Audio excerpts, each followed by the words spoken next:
السلام ورحمة الله وبركاته. محمد الشيخ. We love. Yeah, we love.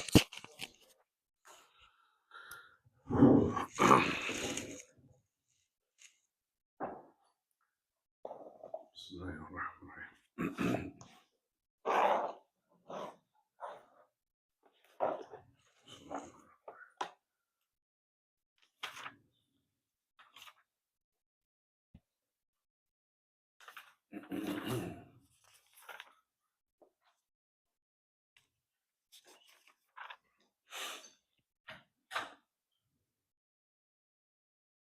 بسم الله الرحمن الرحيم.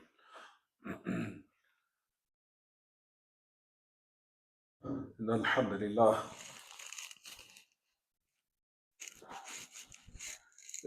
لله نحمده ونستعينه ونستغفره ونعوذ بالله من شرور أنفسنا وسيئات أعمالنا. من يهده الله فلا مضل له ومن يضلل فلا هادي له. وأشهد أن لا إله إلا الله وحده لا شريك له وأشهد أن محمدا عبده ورسوله صلوات الله وسلامه وبركاته عليه. أما بعد، فإن خير الكلام كلام الله وأحسن هدي محمد صلى الله عليه وسلم وشر الأمور محدثاتها وكل محدثة بدعة وكل بدعة ضلالة وكل ضلالة في النار. As we resume this class by the great Imam Abu al-Abbas Taqi-ud-Din Ahmad ibn Abdul Halim ibn Abdul Salam ibn Taymiyyah al-Harrani al-Dimishqi المتوفى سنة 728. The great Imam Abu al-Abbas Taqi-ud-Din Ahmad ibn Abdul Halim ibn Abdul Salam ibn Taymiyyah al-Harrani al-Dimishqi, the one who died 728 after the migration of our Prophet alayhi salatu wassalam. The time now is 7:30 p.m. Wednesday, June 18th, 2025. Degrees on the Islamic date currently الموافق للتاريخ الهجري يوم 22 من شهر ذي الحجة عام 1446. This is the 26th day of Dhul Hijjah, this day of Al-Arbi'a, of Wednesday, the year 1446 after the migration of our Prophet alayhi salatu wassalam. As you'll find that we continue this tremendous treatise entitled Al-Fatwaa Al-Hamawiyyah Al-Kubra, which is from the advanced levels of Aqidah and from the books that will aid one in specializing in this field, the field of Aqa'id or the field of Aqidah. These are from the books that if one wanted to specialize in this majal, in this type of field, these are from the books that will aid him in achieving that goal. As we mentioned and we continue, based upon what Shaykh al-Islam Taymiyyah, rahimahullah, what he conveyed upon Ibn Khafif. I'll read it quickly before we move to the next statement or explain in the next statement. He said, وَنَعْتَقِدُ أَنَّ الْأَرْوَاحَ كُلَّهَا مَخْلُوقَةٌ من قال إنها غير مخلوقة فقد ضاع قول النصارى النسطورية في المسيح وذلك كفر بالله العظيم. We firmly believe that the souls, all of it, are created. We covered this. That all of the souls are created. And whoever says they are not created, indeed they have resembled the statement of the Christians. And from those denominations, you'll find that he used a specific one called the Nusturiya. We talked about them, of the group that subscribed to the individual name Nestorius. He called him Nusturiya. But you'll find that the Christians will call him Nestorius the Wise. That's what they called him. Not meaning that he's wise with the Muslims, but with them they called him Nestorius the Wise, or they called him Nestor al-Hakim.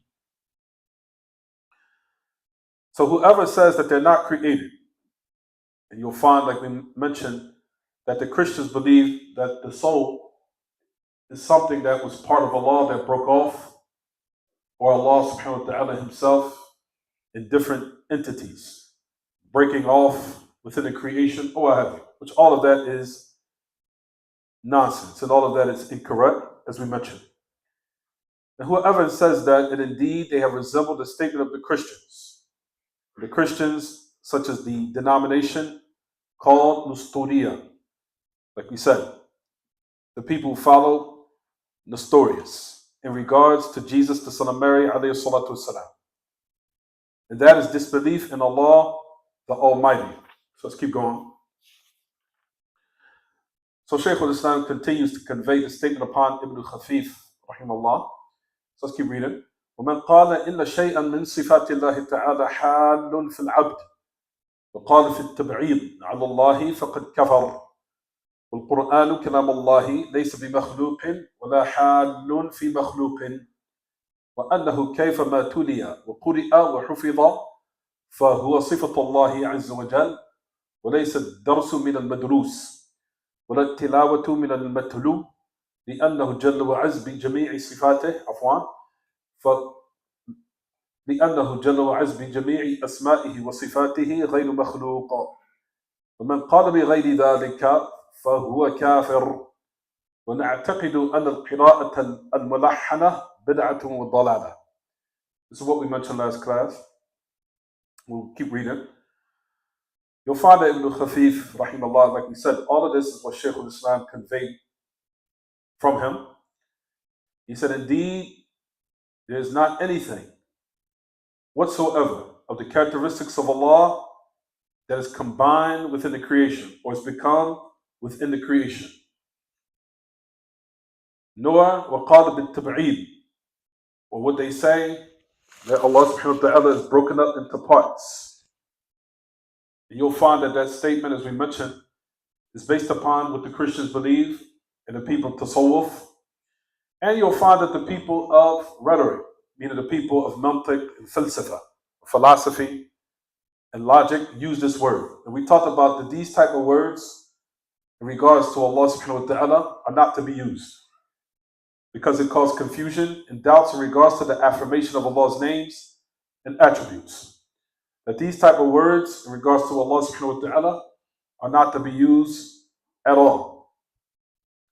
And you'll find, like we mentioned, the people of philosophy came with these different types of vocabulary or these different types of words in order to confuse the Muslims in the most strongest thing that makes them strong in their religion, which is, number one, them being firm and steadfast in their belief in regards to their Lord subhanahu wa ta'ala. So like we know that the shaitan used arrows to point and target the Muslims in their strength, or their system that gives them strength, which is in their belief in regards to Allah. So they came with these type of words, as we mentioned last class, in order to cause confusion, to instill doubt in them. We said this word tab'id, meaning to be broke up into parts or body parts. That word tab'id comes from the word, as we know from its derivatives in the Arabic language, is ba'd. Ba'ain dad, ba'd, which means some of. Like, a'tini ba'd hada, give me some of this. A'tini ba'd ta'amik, or give me some of your food. So the word ba'd, from the masdar, the verbal noun that is used from that, is tab'id. Tab'id means to be broke up into parts, to be broke up of some of. So like we said in the last class, in its origin, this word is not to be what everyone used. That's number one. Number two, it's an innovated word, and it can be necessary, haqq and batil, as we talked about. And in addition to what we mentioned, of what we extract of the correct meaning. For number one, as we mentioned last class, we said the qa'idah, just to refute this quickly, because we mentioned this because we have to cover the other aspects of this lesson. We said just because Allah subhanahu wa ta'ala has characteristics does not mean that He needs to have certain affairs to have those characteristics, which is the qa'idah. As we said last class, lawazim sifat al-makhluq la tastalzim sifat al-khaliq. What the creation needs for its characteristics, Allah subhanahu wa ta'ala does not need for His characteristics. For example, the characteristic of speech, kalam. The human being needs certain things in his body in order to have that characteristic, such as what? A mouth, teeth, tongue, blood, a voice box to the end of it, what have you. In order for him to have that what? Characteristic. Notice the qa'idah that we applied. It said that same principle, what the creation needs for their characteristic, Allah does not what? Needs for his characteristics. The proof of that is because Allah subhanahu wa ta'ala has created certain things amongst the creation that they don't even have those same needs to have certain characteristics. Such as the hadith which comes from Bukhari Muslim, where the Prophet ﷺ said that there was a hajar fi Makkah kan yusallimu alayh. There was a rock in paradise that used to give me salams. Used to say, Assalamu alaikum ya Rasulullah. As we know, the Messenger of Allah ﷺ was the greatest of all prophets and messengers. And his miracles were either equal to the miracles of the prophets or better. As we know that Jesus, the son of Mary, alayhi salatu wasalam, by Allah's permission, was able to revive, give life to the death, or the people who died in certain miracles that Allah subhanahu wa ta'ala, or signs rather, Allah subhanahu wa ta'ala granted him to give life to the dead one, as it did happen. Allah subhanahu wa ta'ala mentioned that in Surah Al-Ma'idah. It's there. That there were people that died, and Allah subhanahu wa ta'ala allowed Jesus to bring them back to what? To life. That's something great. A person would think someone died and then they brought back to life. The Prophet ﷺ was given something better than that. Inanimate objects were talking. Things you wouldn't expect to talk. Things that you wouldn't think have life in it at all were talking, speaking. Those affairs are more what? Astonishing. They're just human beings in which you would expect to what? For that affair to happen, but in a manner that's human. But inanimate objects speaking, like the walls, rocks, food, things like that were speaking. So the Messenger of Allah ﷺ said that there was a rock that used to give him salams. And it used to speak. When do we know a rock to have tongue, jaws, teeth, all these characteristics of what? To speak. In order to have the characteristic of what? Speech. Allah subhanahu wa ta'ala has created creation. Things amongst the creation that don't need those lawazim, those needs of the creation in order to have characteristics.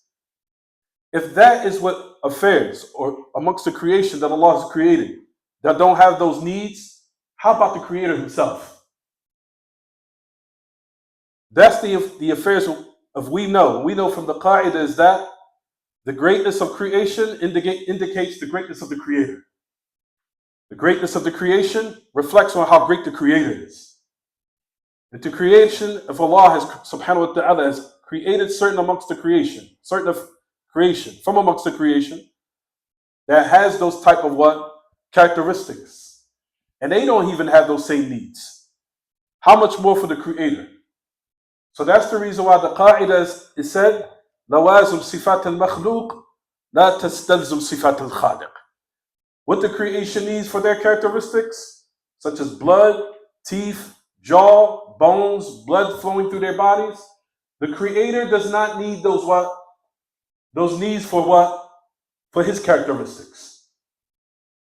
So that's the reason why we say Allah subhanahu wa ta'ala has the characteristic of such as a face, the two hands, and it does not need nor necessitate that he has to have those lawazim of the creation, those needs of the creation, so he can have those same what? Characteristics.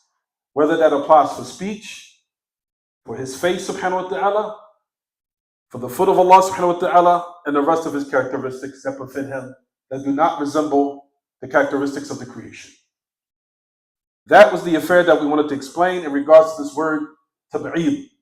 This word tab'id, this word meaning some of, that type of word, like we said in its origin, was a word which was brought by the people of philosophy in order to instill doubt in the Muslims so they would have some type of reluctancy in believing and establishing for our Creator these type of characteristics. But that's just explaining brief of what we were covering. So let's keep going. But at any rate, you'll find that Ibn Khafif, rahimallah, What Shaykh al-Islam was trying to establish is refuting all these groups. From them was the people of Tasawwuf. And he was using it in a manner in which was to show that Allah subhanahu wa ta'ala has not merged with the creation, nor did he become inside of them. Whereas you'll find that the creation merged where the creation became part of Allah or merged with Allah. And you'll find that he's resembling that with the statement of who? From the Christians, who say that Jesus, the son of Mary, alayhi salatu wasalam, was what? Part of Allah, or what? Merged with Allah. Or that his soul was something of Allah and then it broke off and put inside of Jesus, the son of Mary, alayhi salatu wasalam, which is incorrect. You'll find that all those statements are what? Resemble it in the aspect of disbelief. Rather, you'll find that the statement of the people to Tasawwuf, in which Shaykh al-Islam is mentioned in here in this context, raises the bar in misguidance. Not only in regards to what resembles the statement of the Christians, but also what resembles affairs that are greater than that, in which the people of Tasawwuf believe that Allah became one with the creation, and that the creation became what? One with Allah. So let's keep going. He said, وَقَالَ بِالتَّبْعِيدِ عَلَى اللَّهِ فَقَدْ كَفَرَ, who said that Allah subhanahu wa ta'ala is broken off. Like we said, the context of what he's speaking about here is the people of Tasawwuf, saying how Allah became within the creation. And whoever says that type of statement, then indeed they have disbelieved, or they fell in some form of disbelief. Because this is a statement of kufr to say that Allah, the creator, has become within inside the creation, or part of the creation, or mixed with the creation, or united with the creation, or merged with it. So let's keep going. وَالْقُرْآنُ كَلَامُ اللَّهِ لَيْسَ بِمَخْلُوقٍ. We already talked about this. The Quran is the speech of Allah. It's not created, nor وَلَا حَالٌ فِي مَخْلُوقٍ, nor did it become merged within the creation. And no matter how it is recited, or read, or memorized, is a characteristic of Allah. And it's not a dars from the madrus. It's not a lesson from what is studied, nor is it the recitation from what is recited. We talked about the meaning of this statement, right, everyone? We spoke about this. We said the dars, a lesson, whose actions is it? The creation, or the student, or the person. It's not a dars from the madrus. We said this last class. What does that mean, everyone? It's not a lesson, and a lesson is whose actions? It's the creation's action, meaning the one studying. And like we talked about in numerous classes before, Allah subhanahu wa ta'ala is mentioned in his book, وَاللَّهُ خَلَقَكُمْ وَمَا تَعْمَلُونَ. Allah created you, and he created what? What you do. What you do is from the characteristics of you, which also is an indication that your actions are also created. When you study now, and you do an act, that's what, everyone? That's created. For what you'll find in the context of what we mentioned here last class, it said the dars is not from what is madrus. From the dars, or the lesson, meaning your action, is not from what is studied, meaning the speech of Allah. And that's this distinction he's making here in the context. So, your lesson, meaning your action, is not from the characteristic of Allah. Your action is created by Allah, and the speech of Allah is what? Not created. That's what he's mentioned here in the context. That's what we mentioned last class. So let's keep going. Nor is it a recitation from what is recited. Meaning, recitation again is the action of who? The servant, the creation. Meaning the servant, or the one who's reciting, or the reciter. The action of the servant is what? It's created. However, what is recited is the speech of Allah, and it's not what? It's not created. That's what he's mentioning here in this context. He's separating between the action of the servant, which is created, and what is recited, which is the speech of Allah, which is what? Not created. Good. Let's keep going. لأنه هو بجميع أسمائه وصفاته غير مخلوق. Because Allah subhanahu wa ta'ala, by all of his names and attributes, are not created. Let's keep going. Whoever says other than that, then he is a disbeliever. Meaning who says that the Quran is created, and that the reciter and what's being recited are all united. So you'll find that Ibn Khafif is refuting the Sufiya in so many different ways. He's saying that if the human being become mixed with Allah and merged with Allah, or broke off from Allah, or then Allah became within the creation became in with them, that means their characteristics are all what? The same. So the creation becomes the created, or the creation becomes the creator, and the creator becomes the what? The creation. And he's saying that all of that is absolute what? Absurd. Rather, that's disbelief. To say that the creator is the creation is the creator, and they become mixed with each other until their characteristics all become the same. So in this way, he's rejecting these notions and establishing its invalidity, meaning how false it is, and rejecting it is. And the affair at the same time, he's also establishing and refuting another group, which is the people of the Ta'ifa called those who believe that the Quran is what? Created, which is another group. So not only is he refuting the Sufiya who say that Allah has become merged, meaning the people of Wahdatul Wujud, and the people of Ittihad, the people who say that Allah subhanahu wa ta'ala has become within the creation, or that Allah has become the existence of the creation, which is the people of Ittihad. He's refuting their notions, and at the same time, he's also refuting those who say that the Quran is what? Created. You'll find that these days and times, this type of belief still exists. You'll find that from all the Asha'ira, as I mentioned this last class, all of the Asha'ira believe the Quran is created. That's from the belief of the Asha'ira, and you'll find that there's millions of people within the Muslim world in certain countries that are upon this way. Either you'll find based upon ta'assub, madhabi, meaning them having a blind fanaticism for a certain madhab, but they still have the ways of the Asha'ira in their belief. Meaning they follow the ways of Abu al-Hasan al-Ash'ari, rahimahullah, even though he was not upon that. But they follow him in the second stage when he was with the Kullabiyya. But I don't want to go off topic. But anyway, so the Asha'ira, from their beliefs, they believe that the Quran is created. They believe the Quran is what? Created. However, they say, لا نصرح بذلك إلا في مقام التعميم. They say we're not vocal in that, nor do we make that clear, except only in the places of teaching. So I guess they have some form of secrecy in regards to what? When they propagate a falsehood. We select our times when we say it and when we don't say it. So you say, لا نصرح بذلك إلا في مقام التعليم. We're not frank in that, nor are we vocal with it, except in the time of teaching. So, but the point of the matter is they all believe that whatever we want, the Quran is created. So these type of beliefs still exist to these days and times.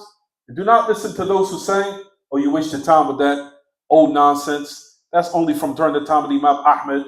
Nobody believes that anymore. Yes, they do. Absolutely. It still exists to this very day. It exists within the belief of all the Asha'ira, and it exists in the belief of the Mu'tazila, especially. And the beliefs of the Mu'tazila all are present and prevalent within the group called the Rawafid. The Shia and the Rawafid have the Aqidah of I'tizal, all of them. All of the Shia and the Rawafid have the Aqidah of the Mu'tazila. So, the belief that the Quran is created, still what everyone, still exists to this very day. It's not become extinct. It still exists. It's still around, and there's still people that believe that. That's the reason why the Muslims, we teach it. Because these are some very dangerous affairs to the point where this is a naqid min nawaqid al-Islam. It's something that this type of belief will nullify your Islam. To believe that the Quran is what? It's created. Or that the speech, which in actuality is as if you're saying the characteristic of Allah's speech is what? Created. So the Creator is created. The Creator, His speech is created. A'udhu billah. That's the reason why we said, everyone, this type of statement is what? It's a naqid min nawaqid al-Islam. Generally, it is what? Generally, it is a statement of disbelief, and it will what, everyone? Nullify Islam. That's the reason why we teach it. And this is the reason why we take these opportunities to clarify it and its misguidance. So let's keep going. So that's what we mentioned in brief last class. Let's keep reading. ونعتقد أن القراءة الملحنة بدعة وضلالة.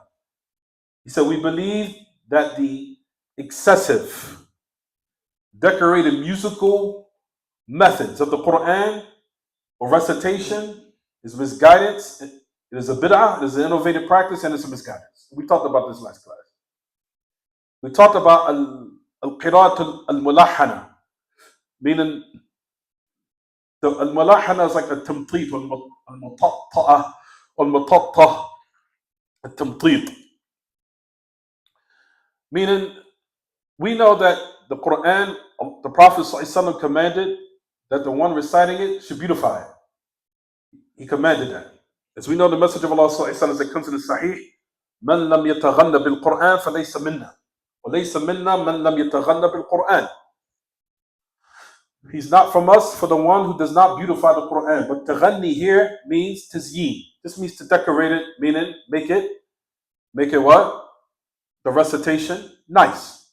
Make the recitation with proper what? Elegance, and make it what? In a manner that is decorated for the people in hearing its recitation. However, when the Messenger of Allah ﷺ mentioned that it's not for one to go too far to the left, nor too far to the what? To the right. When we say too far to the left, when a person, if you find that certain people recite it, it sounds like they're just speaking it. Alhamdulillah Rabbil Alamin Ar-Rahman Ar-Rahim Maliki Yawmiddin Iyyaka Na'budu wa Khata. It's wrong. You're supposed to recite the Quran like that. So that person went too far to the what? To the left. Nor you go too far to the right where it sounds like you're singing a song. Similar to how a person was to get a guitar, but they get some instruments and they start actually singing the Quran like it's an actual what? Song. And I think that everyone understands my point here. And that actually did happen with certain reciters where they did that. And you'll find that the ulama say that that's an act of what? Kufr. Based upon the fact that it's a form of istihza. It's a form of making mockery of the book of Allah subhanahu wa ta'ala. But the affair of what we're speaking about, everyone, I'm sure that everyone could put in their mind when a person sings a song and how they now want to resemble that affair with what? With the Quran, and trying to now make that affair like the Quran. We're bringing it in a melodious way where they're singing it like a song. Those type of affairs, everyone, is what you'll find that it's prohibited, it's misguidance, and is a what? Innovative practice. And similar to some of those recitations which you can't find in, which widespread is called the mujawwada. Mujawwada. Similar to what you'll find in what is known with the Misriyun in their recitations. And if I had some more time, we'll talk about what they call maqamat, which is also something that is known and widespread amongst reciters, where it is not from those type of affairs in which has been legislated. If I have some more time, I'll talk about it more. But anyway, mujawwada is when I'm sure that everyone is familiar with, they recite it very slow. Very slow with a high-pitched tone. I think certain people know what I'm talking about. And certain people, reciters, know exactly what I'm speaking about. I'll just give a little small one, an example. They say, wrong. You understand? Incorrect. You'll find that even Shaykh Muhammad Nasiruddin Al-Albani rahimahullah said there's no isnad to that. There's no chain to the Prophet ﷺ that he recited like that. There isn't any. You understand, everyone? They call that mujawwad. Mujawwada. And there's also a type what they call maqamat. Maqamat al-siba, and I think they call it rasta al-siba, or what have you. Those different names they call them. But anyway, the point of the matter is that a person, or what they call al-qira'at al-mulahana, meaning to have the Quran like a song that you're singing, that is what you'll find and what certain people used to fall into, especially people of tasawwuf. And they still do it to this very day. To this very day, you'll find that those type of affairs, this is what Ibn Khafif, rahimahullah, was mentioning. Is it clear, everyone? Let's keep going. Now, this is what the class of the point of reference today. Shaykh al-Islam Taymiyyah goes on to say, rahimahullah, he said, وَأَنَا الْقَصَائِدَ بِدْعَةٌ وَمَجْرَاهَا عَلَى الْقِسْمَيْنِ فالحسن من ذلك من ذكر آلاء الله ونعمائه وإظهار نعت الصالحين وصفة المتقين فذلك جائز وتركه هو الاشتغال بذكر الله والقرآن والعلم عفوا والاشتغال بذكر الله والقرآن والعلم أولى به. وما جرى على وصف المرئيات ونعت المخلوقات واستماع ذلك على الله كفر. واستماع الغناء والرباعيات على الله كفر. والرقص بالإيقاع ونعت الرقاصين على أحكام الدين فسق. وعلى أحكام التجاود والغناء لهو ولعب.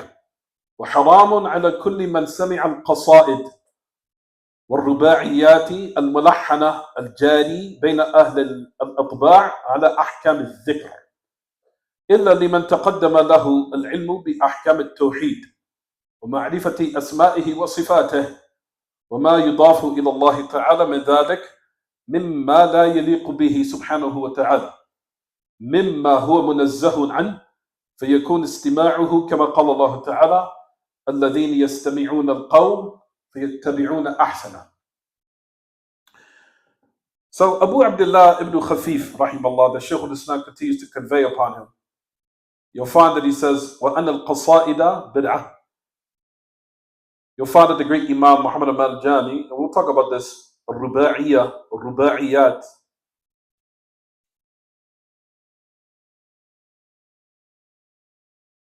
You'll find that he says that al-Qasa'id, the word al-Qasa'id is the poor word of the word qasida. Qasida. Qasida means poetry. What is intended by it, you'll find in those days and times, the word al-Qasa'id is similar to these days of what they call a-Nasheed. A-Nasheed. That's from the meanings of the word Qasa'id, or what is prohibited. A-Nasheed. Now, how do they translate a-Nasheed? Does anyone know the exact English word for a-Nasheed? It's not poet. It's a rhythm. It's to the point where it sounds exactly like a song. To the point where they say things. I'm sure certain people have seen it on the internet. I'm sure that everyone has heard it. Everyone. They have clips where they say Allahu Akbar, Allahu Akbar in the background. It sounds just like a song. You'll find even in poetry and affairs pertaining to that, which is called a-Nasheed, those type of affairs are prohibited. In which you'll find is from misguidance, which we'll talk about in a minute. Well, nasheed, in the plural, a-Nasheed, those type of matters are what?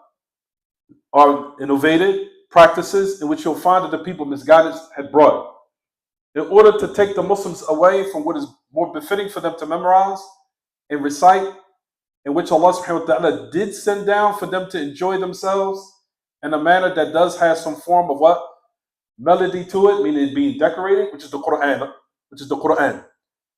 You'll find that from the hikmah of Allah subhanahu wa ta'ala, He gives you a replacement. For a lot of things in which Allah has sent down what He's made haram, He gave it a replacement for it. For example, Allah subhanahu wa ta'ala prohibited music. He gave you in exchange the Quran to listen to. You understand, everyone? Which in certain instances it has a what? A melodious tone, but not to the point where it's a song. That's the exchange that Allah has given the creation for them to listen to and to enjoy and to take great enjoyment and to listen to it in abundance. And it will fill your heart, cure you of sicknesses and illnesses, where the opposite of the Quran and the devil will fill your heart with sicknesses and illnesses and so many other things and hypocrisy. Similar to that, Allah subhanahu wa ta'ala has sent down, or He made haram, for example, zina. He gave you in exchange something which you can what? Fulfill, which is nikah, which is marriage. Allah subhanahu wa ta'ala, when He made haram, He gave you what? A badil for it, in exchange. That's from the wisdoms that you mention in regards to when you teach the people. To let you know that you'll find from the methods of certain people, they'll just say haram, haram, haram, haram, haram, haram, haram. You also have to, at the same time, from wisdom, when you call someone to Islam, to teach them what's the exchange, what's the option, what's the outlet. Because Allah did give you a what? An outlet in exchange of what He made unlawful. Those are the things you have to clarify, which is proper wisdom when you disseminate dawah, or disseminate knowledge. So those type of matters, which is called a-Nasheed, those type of affairs are what? Are from misguidance. And we'll talk about this in depth within a minute. The type of poetry in which we'll speak about is the poetry which has some type of benefit in it, and which we'll speak about in a minute, such as the different types of poetries that allow one to memorize the benefits and narrations and ayat and narrations of the Prophet ﷺ that aids one into remembering it. Then those type of matters are what? Permissible. The affairs of what we'll talk about, inshallah, which is not permissible in regards to the poetry, is the poetry that has in it all types of affairs that are impermissible, especially at the top of the list is polytheism. As you'll find that from the people to Tasawwuf, because keep in mind the context of what we're mentioning, this poetry here, or the prohibition, all revolves around the people of what? Tasawwuf. And we know back then, and this was almost 700 years ago, maybe more, of what happened with Ibn Khafif, where they were still quoting the Burda of Busayri. The Burda of Busayri, which is filled with the most filthiest of polytheism, worse than polytheism of the Kuffar of Quraysh, of the people of Quraysh during the time of the Prophet ﷺ. Rather, you'll find that the poetry of Busayri is polytheism of the Lordship of Allah, which is they raised the bar in regards to affairs that would necessitate one being held forever, which is in worship. That's what the people of Quraysh fell into during the time of the Prophet ﷺ. And they understood not to fall into polytheism, the aspect of lordship. They believed that. That's the reason why you'll find in the Quran, Allah subhanahu wa ta'ala utilize the affairs of lordship in order for them to now be sane or established clearly within the affairs of uluhiyyah. However, the people of Tasawwuf raised the bar, where they filled the affairs of poetry and matters revolving around polytheism in the lordship of Allah, which is worse than the Kuffar of Quraysh. As it says in the poetry of Busayri, I'll say it quickly. He says, Ya akram al-khalqi mali man aludhu bihi عند حصول الحادث العممي فإن لم تأخذ بيدي no وإلا I didn't go back to this. There's another one. Hold up. يا أكرم الخلق ما لي من ألوذ به عند حدوث الحادث العممي فإن لم تأخذ بيدي وإلا فقل يا زلة القدم فإن من جودك الدنيا وضرتها ومن علمك علم اللوح والقلم. That's the poetry. What he said, and he was making dua to the Prophet in the poetry. He said, he's making dua. Ya akram al-khalqi ma liman aludhu bihi. Oh, the most honorable of creation. He's making dua here. To who? The Prophet. Prophet, which is the poetry of Busayri, which is called al-Burda. To this very day, the Sufis memorize it, and they also seek qurb. Nearness to Allah by its memorization is recited, like the Quran. If you was to recite this poetry, you'll attain barakah from Allah subhanahu wa ta'ala of something that's considered polytheism, polytheistic, and you'll find from those, and don't go back to him, Hamzah Yusuf still praises this poetry and tells his people to memorize it to this very day. So it says, Ya akram al-khalqi ma li man aludhu bihi. It's poetry. Who's the one that I can seek that good, where I can attain refuge and attain good? Worship is loathe or iyada. Well, we know al-isti'adha is for evil, but loathe is for something good. But anyway, it's still worship, which is taking refuge, which is a part of worship. He says, who do I seek refuge in attaining that good? Of course, when events take place within the earth. That affair is only for who? For Allah. He said, Verily, فَإِن لَمْ تَخُذْ بِيَدِي وَإِلَّا فَقُلْ يَا زَلَّةَ الْقَدَرِ. If you don't take me by my hand, then say that my foot will slip. فَإِنَّ مِن جُودِكَ الدُّنْيَا وَضَرَّتِهَا. Verily, from how you conduct in this dunya, who's he talking about? Conducting the affairs of the dunya? That's only for who? From its affairs of its benefit and its harm. And from your knowledge is the ilm al-lawhi wal-qalam. Your knowledge is the knowledge of the what? Preserved tablet and the pen. That's only for Allah subhanahu wa ta'ala. That's shirk and polytheism and what? Rububiyyah. That type of poetry at the top and the head of the list, this type of affair, everyone, is what you'll find that Ibn Khafif is speaking about. Of affairs that pertaining to the Burda al-Busayri, and also in the form of a poetry called al-Hamziyah, or al-Hamziyah, or al-Hamaziyah. Also it's about al-Busayri. Anyway, let's keep going because I don't want to stop too much and speak about this too much. Let's keep going. So number one of which you'll find, especially in the background, are clear indications of what a person is not to do in regards to practicing the affairs of al-Nasheed. And you'll find, like we said, the qasida or the poetry of al-Burda by al-Busayri and al-Hamziyah. All of them by Busayri. And you'll find, like we mentioned, that the people, Tasawwuf and their followers to this very day, they say that it's recital, you draw close to Allah by it. It's worship, it's ibadah. So keep in mind what Ibn Khafif is mentioning here. If you go back to the book, where does it say? قراءتها على أساس أنها عبادة بدعة وضلالة. So now to believe that this matter, reciting this type of poetry, is worship, this type of affair is considered misguidance and innovative practices. Bid'ah and dalala. As we know from the qa'idah in usul, that the origin, and I want everybody to write this down, the origin of worship is al-mana'. The origin of affairs of worship, everything's haram, meaning everything's prohibited. Meaning you are not to do anything that draws close to Allah except that you know that there's a text for it. Due to the fact that they're the most what? They're the most vital and important of affairs that is very important in your life. Is to know what the affairs of worship which you draw close to Allah by, to the point where those affairs are very what? Strict. And to the point where the asl is in the origin that everything is what? Prohibited, until you know that there's a text for it by Allah or the Messenger of Allah for you to do it. And the origin and the opposite of affairs is the opposite. The origin of dealings and transactions is that everything is upon what? What is ibaha? It's the opposite. Of ibaha, everything is allowed until you know that there's a text stating and clarifying that you're not supposed to what? Not supposed to do it. But the affair of what we're speaking about now is the first part of the principle, right, everyone? Is that everything in the affairs of worship, everything is what? Everything is haram. The origin of ibadah is al-mana' wa tawaqquf.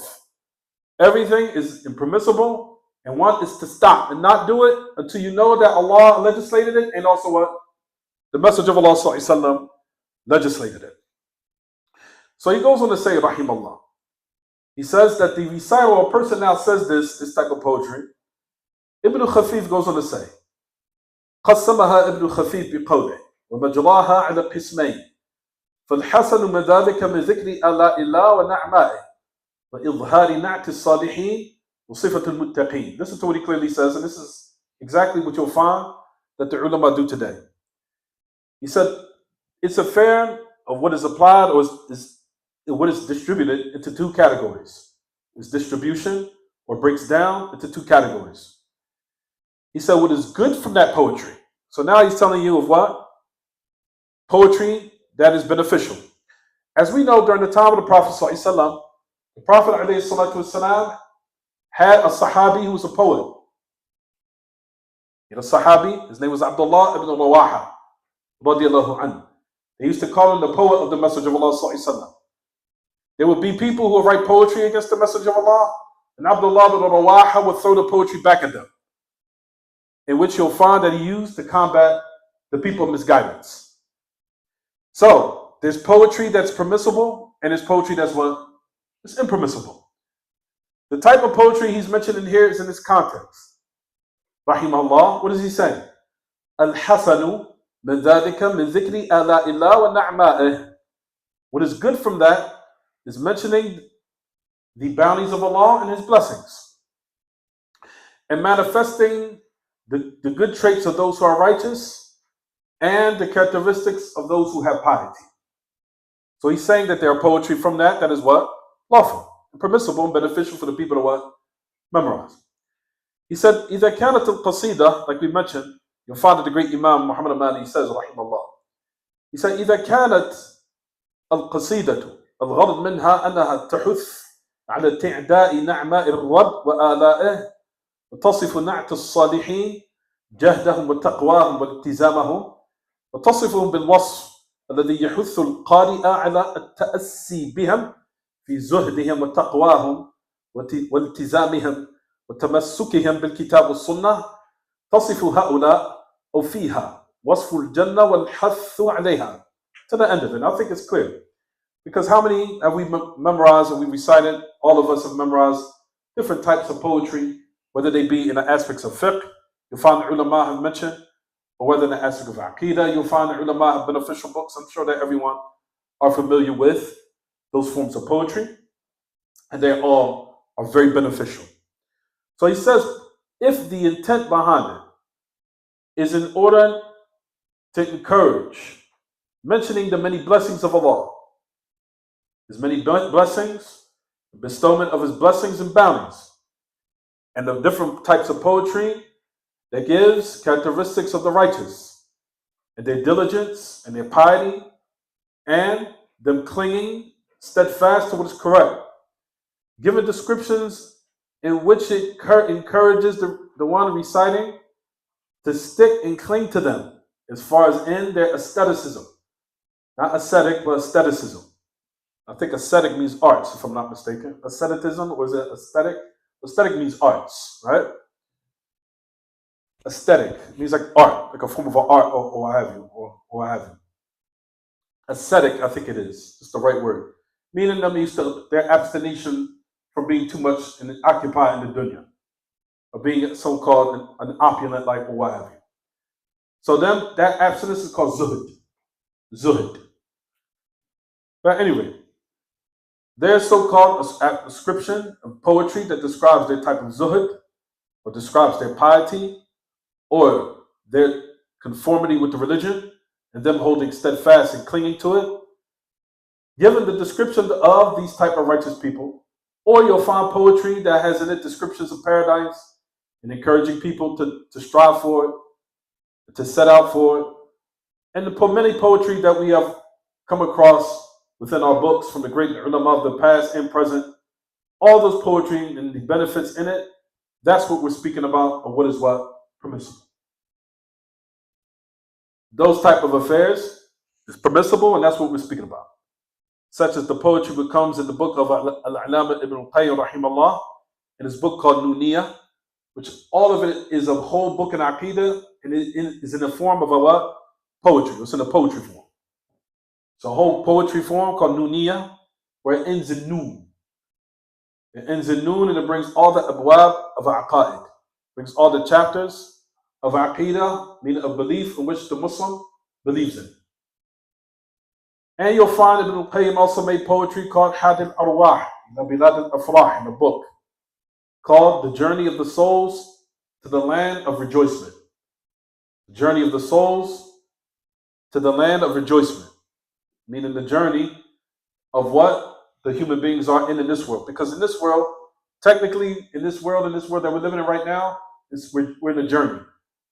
We're in a journey to either go to the land of torture, may Allah protect us and you from it, or you're in a journey in order to return back to your old residence. And that's which is in paradise, because we know that it is the former original residence of the human being. You'll find Ibn al-Qayyim mentions that in the poetry. He said, فَحَيَّ عَلَى جَنَّاتِ عَدْنٍ فَإِنَّهَا مَنَازِلُكَ الْأُولَى وَفِيهَا الْمُخَيَّمُ وَلَكِنَّنَا سَبْيُ الْعَدُوِّ فَهَلْ تَرَى نَعُودُ إِلَىٰ أَوْطَانِنَا فَنَسْلَمُ. It's a poetry. Notice he said it in the poetry form. He said it in whatever you want, a poetry form. So Ibn al-Qayyim mentioned in the book Had al-Arwah, he says, for example, this is a given example. He said, فَحَيَّ عَلَى جَنَّاتِ عَدْنٍ فَإِنَّهَا مَنَازِلُكَ الْأُولَى وَفِيهَا الْمُخَيَّمُ. It's poetry. He said, for verily, he said, come, hasten towards the dwelling place of enjoyment. For verily, it is your original place to be. And in it is a mukhayyam, meaning those lofty, beautiful residents that you'll find unimaginable comfort and enjoyment in. Unimaginable. But anyway, He said, وَلَكِنَّنَا سَبِي الْعَدُوِّ فَهَلْ تَرَى نَعُودُ إِلَىٰ أَوْطَانِنَا فَنَسْلَمُ. So it's notice he said in the poetry. He said, however, we're the captive of our enemy. Don't you not see that we should go back to our original dwelling places, our uh, original residence or place of residence, so we can be safe forever. So notice he says it in the what? Poetry form. He's saying it in the poetry form. And notice he's doing it in a manner that what? That establishes in it benefits of Aqidah, and at the same time having in it, whatever you want, encouragement to return back to our original dwelling places, which is in paradise. May Allah subhanahu wa ta'ala make it, and us and you, make it our final abode. Right. So that's in regards to the poetry that we wanted to explain. So it's saying here that these type of different poetries, if it's in it, in order to instill in one yearning for paradise, its bliss, and it instills in you the abstination of this world, and to put in your eyes how lowly it is, in order to inspire within you the aspirations of the hereafter, and setting out for it and achieving it. And all those other great matters, as those lofty, honorable matters in which the human being needs to actualize before they die, those forms of poetry are all, whatever you want, permissible. They are all permissible. So that's what we want to mention. But as we said, then he says, and let's continue to say, rahimahullah. So the first category is the first category is what is hasan. Al-hasan min dhalika min dhikri ala illa. What is good from that is mentioning the bounties and blessings of Allah, and manifesting the beautiful characteristics of the righteous ones, and the righteous of those who have taqwa. Look what he said in his line. If you look at it, what does it say? فَذَلِكَ جَائِزٌ. He said that is permissible. وَلِهَذَا الْغَرْض لِأَنَّهُ غَرْضٌ عِلْمِي. Because the goal behind it is something scholastic based, meaning knowledge based. وَتَرْكُهُ وَالْإِشْتِغَالُ بِذِكْرِ اللَّهِ وَالْقُرْآنِ وَالْعِلْمِ أَوْلَى بِهِ. He said, and leaving it off, let's just say that one didn't memorize the poetry, but however, he busied himself in memorizing the Quran, memorizing the hadith of the Prophet ﷺ, mentioning the words in the athar of the salaf, those type of affairs, of course, that type is the what? Real knowledge. He said, let's just say that one just did that. Then he said that is more befitting. But at the end of the day, the poetry and his memorization is also what? Jaiz, permissible. But he said, busying yourself with an abundance of listening to the Quran is memorization, and constantly listening to it all the time, and making sure that one contemplates in it and its meanings, and affairs pertaining to the authentic sunnah is more what? Befitting. Is more befitting. So that is what you'll find that every talib al-ilm, this is what the advice that he's giving them, and every director and every nurturer, and every cultivator, that he said that these type of poetry is permissible except in these instances, and we said what is more befitting right now. However, what one should realize, one should not recite these poetries in the intent of ibadah, of worship. Like, I'm going to draw close to Allah by memorizing this poetry, similar to the Quran. Busying yourself to the point where it's recitation, or perfecting its tajweed, or what have you. Or understanding the Quran, that is similar to its understanding of the Quran, and I'm going to totally engross myself and busying myself only with that. That is what you'll find is what we're speaking about was prohibited. To the point where a person really thinks what he's doing by his recital of that poetry is ibadah, like the Quran. So those type of matters are what he's elaborating, what he's speaking about here. So the knowledge of Aqidah in the Sharia, the knowledge of belief and legislation, and what will be the instrument of what will also aid you in its understanding. For example, furu' al-lugha, like the branches of the Arabic language. That's also more appropriate and befitting. Busying yourself with the different sciences of the Quran that will help you achieve its proper understanding, and the Sunnah, that's more befitting. But however, these qasa'id, these poetry, if you find within yourself that it's preoccupying you from these way more important sciences or knowledges, then like we said, in that instance, abandoning it in that instance is what? It's obligatory. You find that you don't find yourself listening to Quran at all to the point where that's all you're preoccupied with.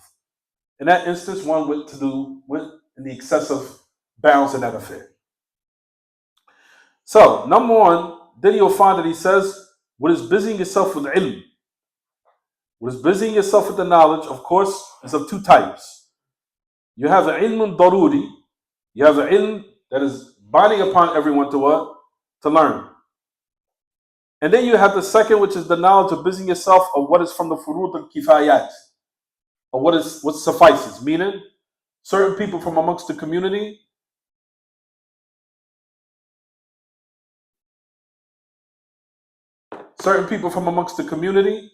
that if they learn it, then the sin drops off the rest of the society. That is for the ulama. So that's the second category. So you have the ilm daruri, knowledge in which is binding upon all of the community to know, all of the society to know, the Muslims, of course. Then you have the second category, which is what? The ilm al-ishtighal bihi min furud al-kifayat, or furud kifa'iyah.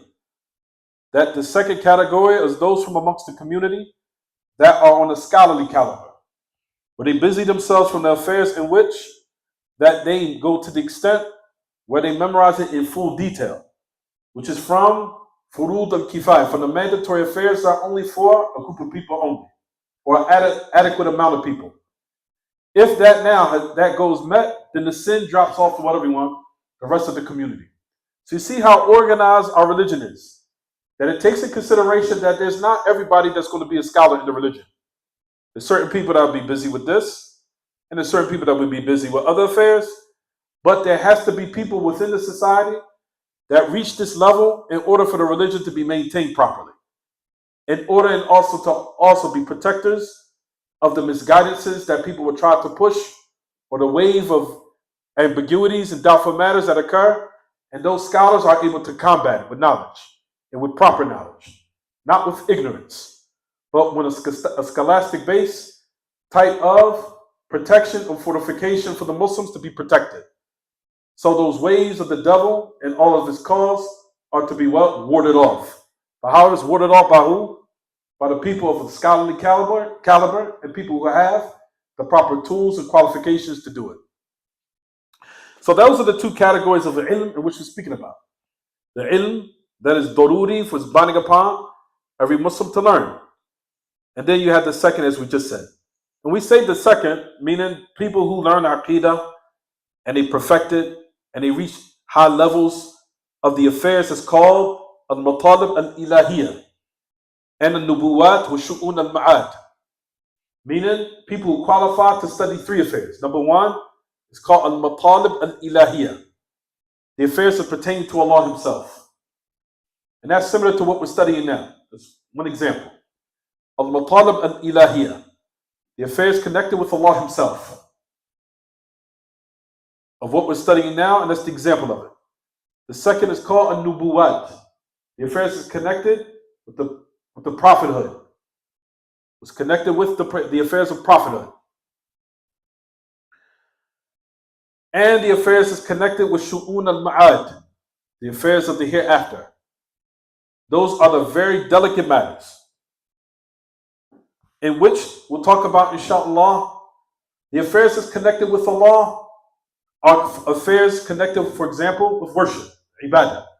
Every Muslim is bound to learn those matters, and to learn it to an extent, not in the manner of the aqidah, but for example, they learn kitab al-tawheed, thalathatul usul, they learn aqidah al-wasitiyah. That would suffice them. To go beyond that for affairs, for example, of Hamawiyyah, or for example, Tahawiyah, or Tadmuriyah, or for example, the book called Al-Isfirayini, by Abu Ishaq al-Isfirayini, his book in Aqidah, those type of affairs are only for the exclusive. Meaning people who want to specialize in the affairs or the field of Aqidah. They want to specialize in it. But if a Muslim was to now suffice, or from the common folk, let's just say, they memorize or they at least learn 4 principles, the 3 principles, Kitab al-Tawheed, Kashf al-Shubahat, and Aqidat al-Wasitiyah, that would suffice them for the common folk. It can switch up a little bit as far as the Kitab al-Tawheed. You could put Kashf al-Shubahat after Kitab al-Tawheed and Kashf al-Shubahat before Kitab al-Tawheed. It's still on a nice beginner basis. For a person from the common folk that learn those books, that's enough. Now, if a person wants to take it up to set the bar high, to qualify as a bona fide scholar, then he goes into other books. From those books is what we're studying now. That's taking it a level higher in order to specialize in the books of aqaid. For those who are beginners, that's what they would start with, those books we just suggested. If they just learned those books and they went over them, that would suffice them. Those are the knowledges you'll find that is binding upon what every Muslim to know. They have to know the affairs of worship. They have to know the affairs of polytheism. They have to know the affairs of asma wa sifat, because that's also very important in a Muslim's life. To know how powerful Allah is, and know how powerful He is, subhanahu wa ta'ala, and how sublime and mighty He is. They have to know that. Every Muslim has to know that. So they can be an upright, productive Muslim within society. Because if they know how powerful Allah is, then their actions will be in accordance with that, where they will be righteous people in society. So that's the reason why we say that these books are what? From the books in which every Muslim should know. But now the second knowledge applies for the books where we raise the bar, where we just gave examples, such as Al-Tahawiyyah, or Al-Hamawiyyah, or Tadmuriyah, or those type of books of, for example, also Nuniyah by Ibn al-Qayyim. Those type of books are for people who want to now raise the what? The bar, until they want to now be specialized in the field of what? Of aqaid. They will specialize in it. Right. Those type of affairs, like we said, everyone, you learn in the Sharia, or the different types of worship.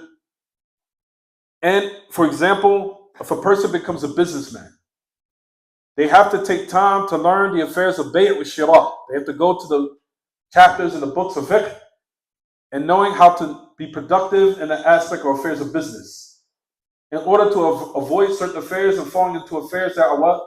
Prohibited. So in certain instances, even a common folk, if you know that you're now going to incline towards a life of being a merchant or businessman or what have you, you have to learn the affairs of what? Bay' wa shira, of business transaction, of how to buy and purchase, and affairs connected with it, so you do not fall into the affairs that anger Allah subhanahu wa ta'ala and will incite war against you, meaning the war of the Creator. As we know, the affairs of riba have all taken over the West. And I think, and Allah knows best, the only way you can escape riba now is to maybe move on to the Muslim countries. Muslim countries still have an opening where you can avoid it. The West is splattered everywhere with it now. It's literally splattered. So those type of affairs, everyone, is to let one know that these are the type of different knowledges which is binding upon the people to what? To learn according to their level. So let's keep going. Then the matters, he says, but we said, before we move on to this, there has to be people who take this affair to another level, where it be in affairs of fiqh, where affairs of sharia, affairs of aqaid, affairs of usul al-fiqh, all the different sciences. There has to be people who what? Specialize. You have to have proper people to teach these matters, so there can be bona fide scholars within the society of the Muslims to teach them. So there always has to be people who take their education further. Those are the matters that we want to mention. We're about to call here.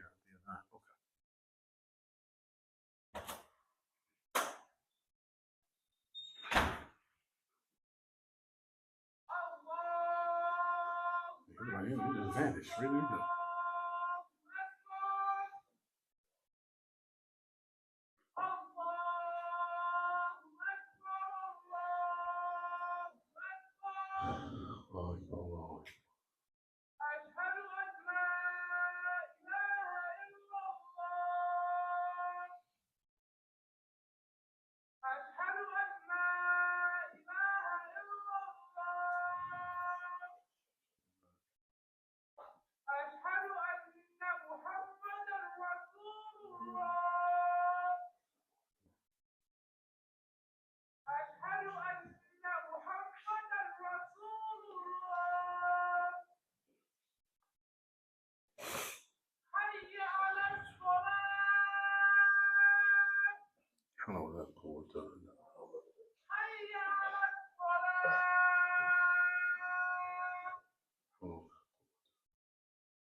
So you'll find that Ibn al-Khafif, rahimahullah, that he continues to mention the second category was prohibited from poetry.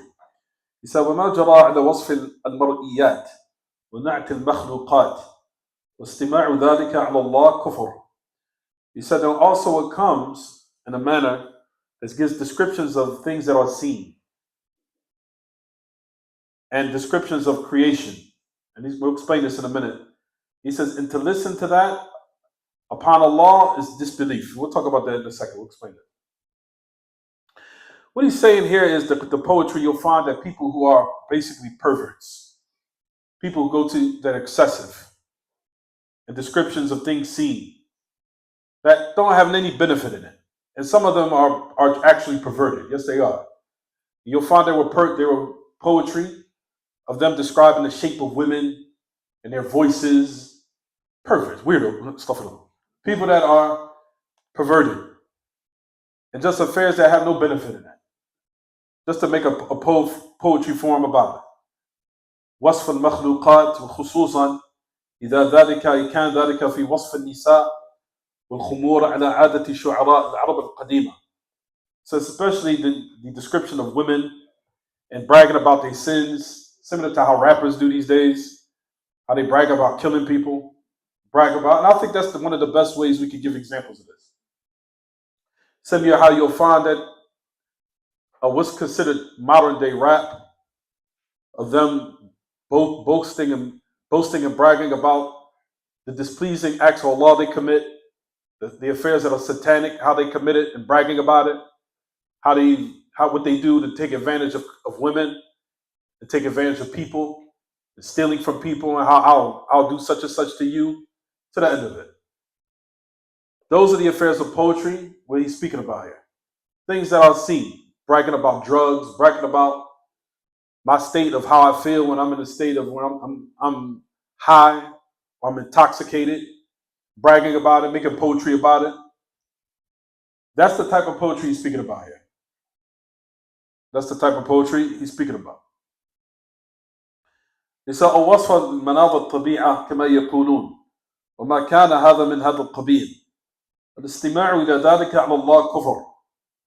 He said, for example, natural affairs, which is amongst the people, from drugs, weed, any of those matters. And there was certain types of intoxicants back then. They existed. Even existed during the time of the Prophet ﷺ. But we know there are different types and different forms these days. But those type of poetry, making a form of poetry in that instance, is from what we're talking about. And listening to that is a form of what? Kufr. But we'll explain the meaning of kufr here. We'll explain it in a second. He said, to believe that these type of poetries, and these type of poetries that people formulate, or they form rather, and that is void of remembrance of Allah, of descriptions of affairs that are what? Witnessed and seen amongst the people. Whether it be of descriptions of women, or in it of things that are seen. In which you'll find that certain people, from people to tasawwuf, they'll recite this poetry like it's a form of worship. And they'll listen to it. وَاسْتَمَعَ إِلَيْهَا الْمُسْتَمِعُ عَلَىٰ أَنَّهَا عِبَادَةٌ.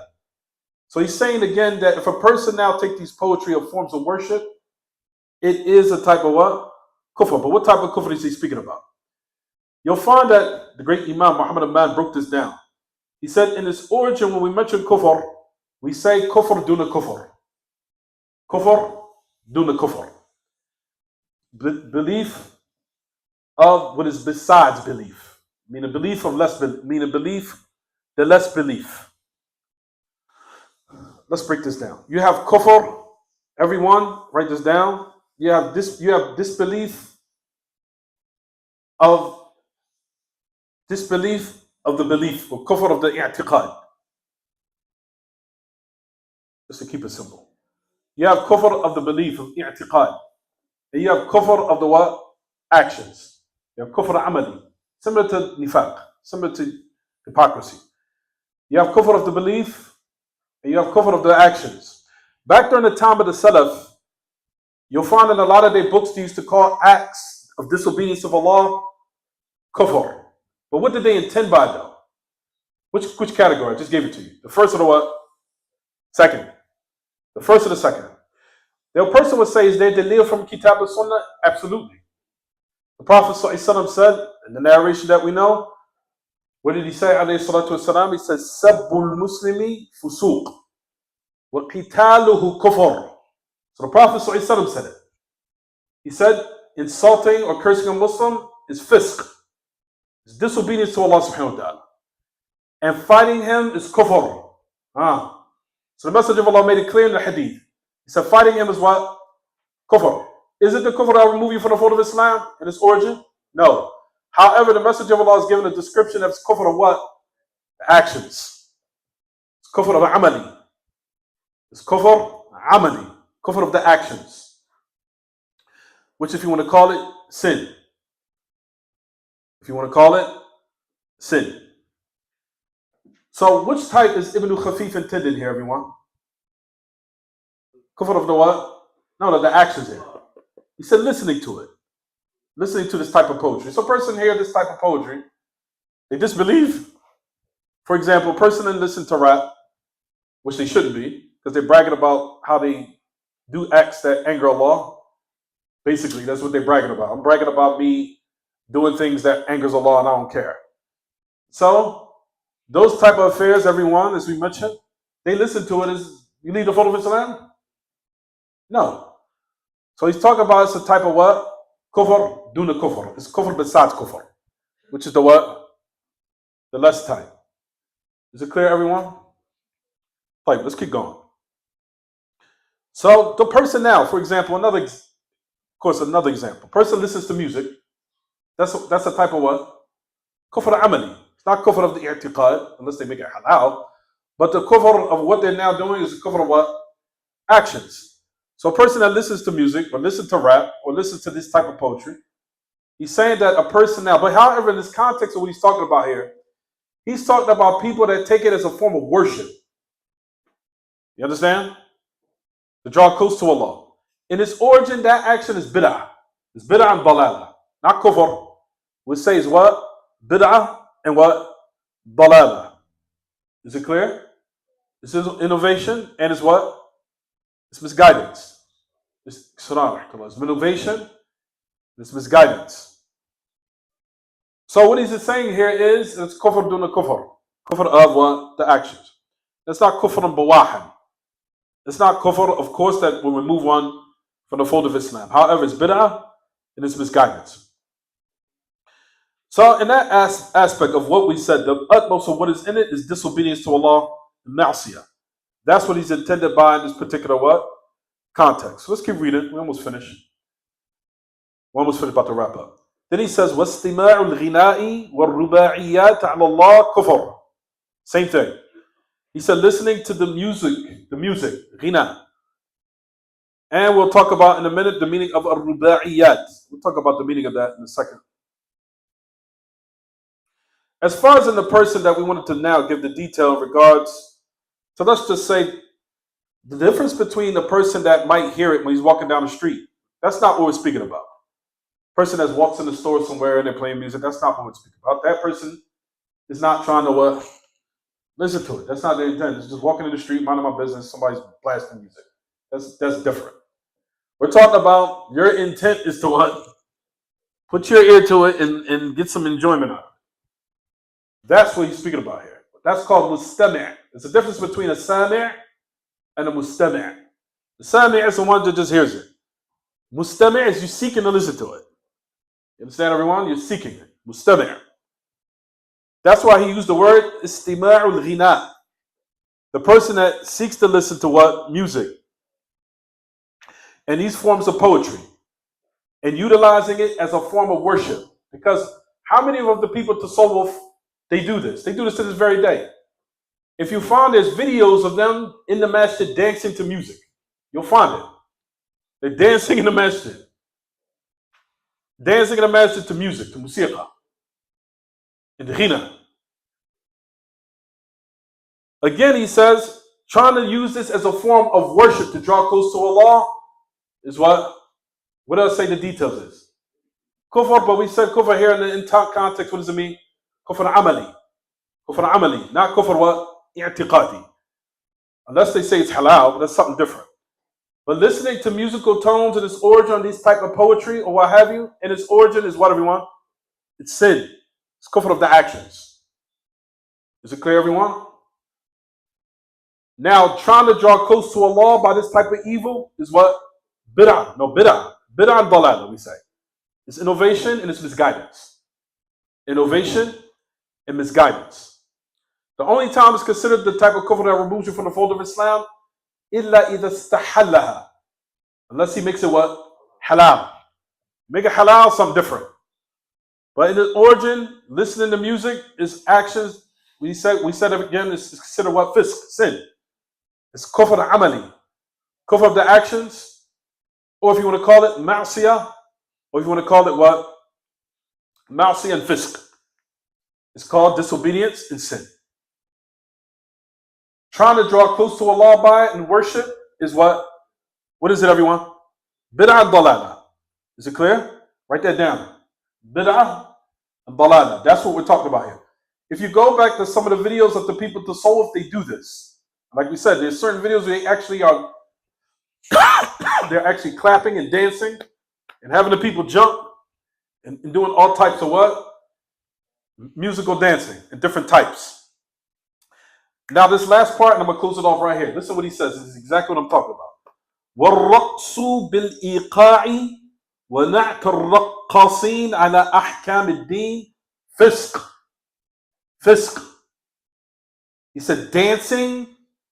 Now this is what he goes on to say. وَالرَّقْصُ بِالْإِيقَاعِ وَنَعْتَ الرَّقَّاصِينَ. So he's talking about that this matter, if you're saying this from the religion, and now, for example, given the descriptions of people of how they dance. How they dance. They do different types of dancing. He said, and no matter in which one this description of it upon the affairs of the religion is sin. It's fisk. It's from the amal al-saqiqin min al-fusaq wal-sufaha. وهذا العمل إن قصد وإن قصد هؤلاء السفهاء أن ذلك من الدين. He said that this is from people who have been removed from all morals. Saqiqin, from the fusaq, from the sinners and people of a foolishness. He said in this type of act, if these people, these foolish ones intend that it's from the religion, he said this is who we're speaking about here. Is it clear? That's who we're speaking about. So that's what Ibn Khafif was mentioning here in this context, and we'll stop here, inshallah. We'll continue next class.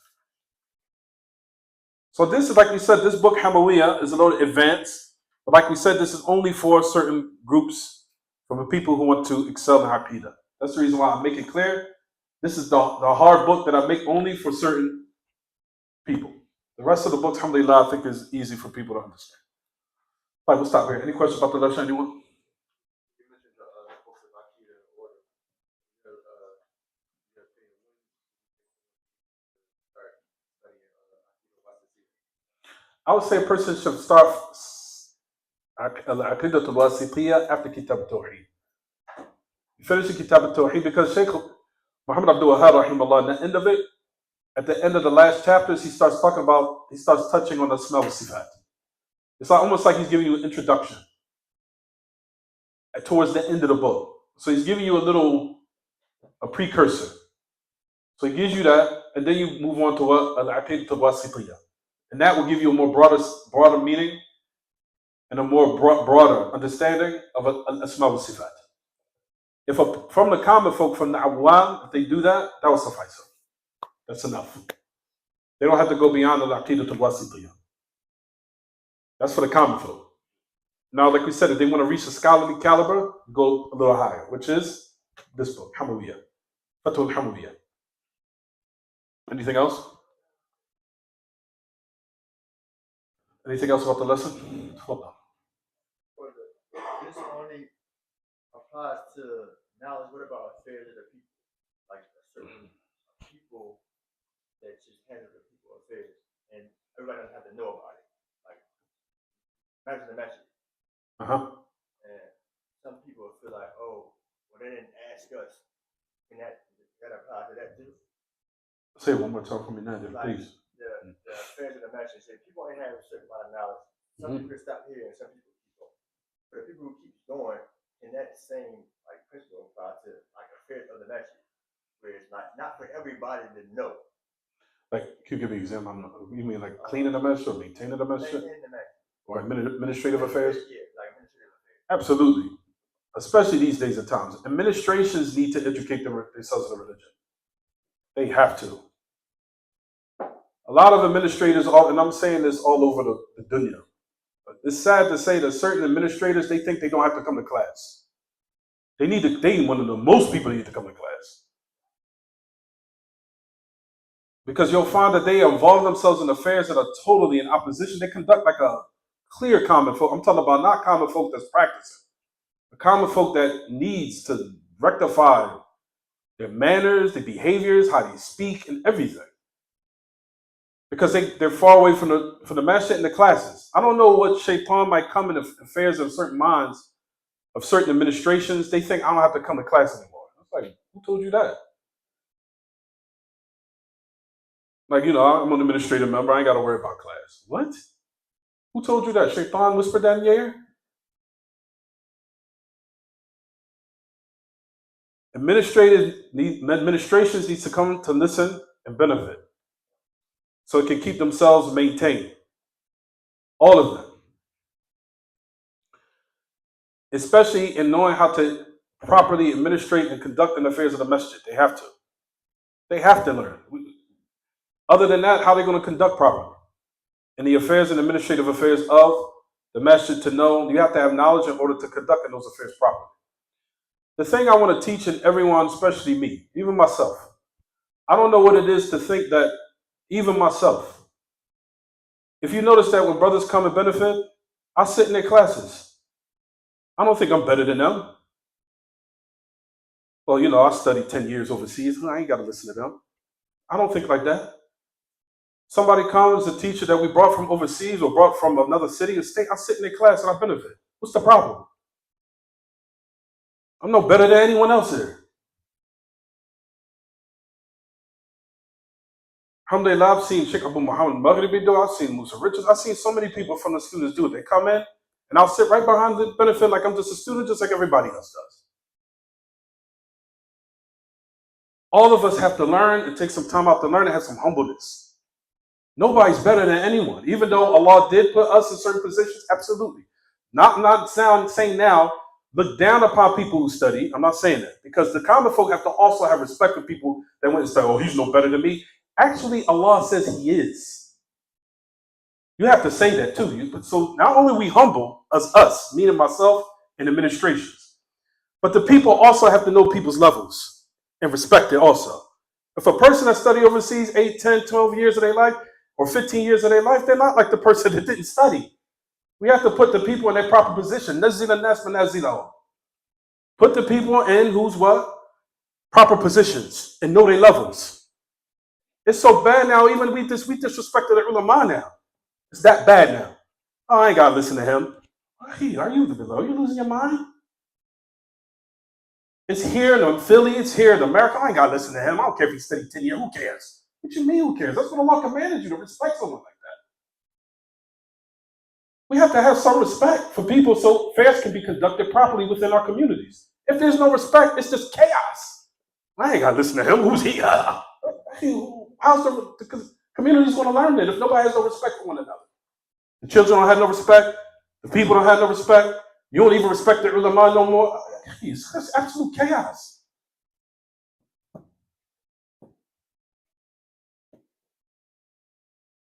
That's not from a religion of Islam. That's the religion of Jahiliyyah. where their affairs were absolute fawda, chaos.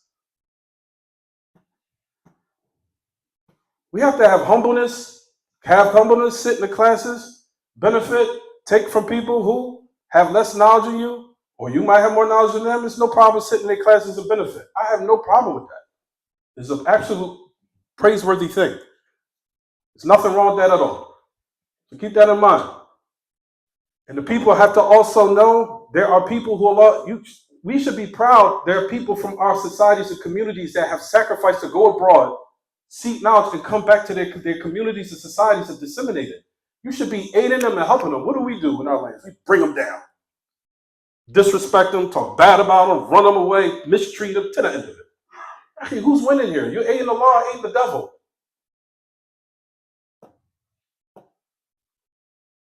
That's us.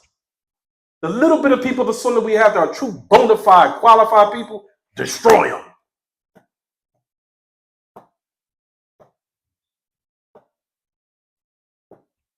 It's chaos all over the world now. Nobody knows nobody's position. Nobody. Even it's attack on the ulama now. They even blatantly disrespect the scholars now. Shaykh Salih Fawzan, oh, he's an old head. Nobody cares about him anymore. What? Shaykh Salih Fawzan, you what? You lost your mind? Shaykh Abdur-Razzaaq, yeah, he don't know nothing. I just know much as much. Are you serious? You lost your mind? Insanity. It's just insanity. It's blatant insanity these days. May Allah aid us. طيب وصلى الله وسلم وبارك على نبينا محمد وعلى آله وصحبه وسلم.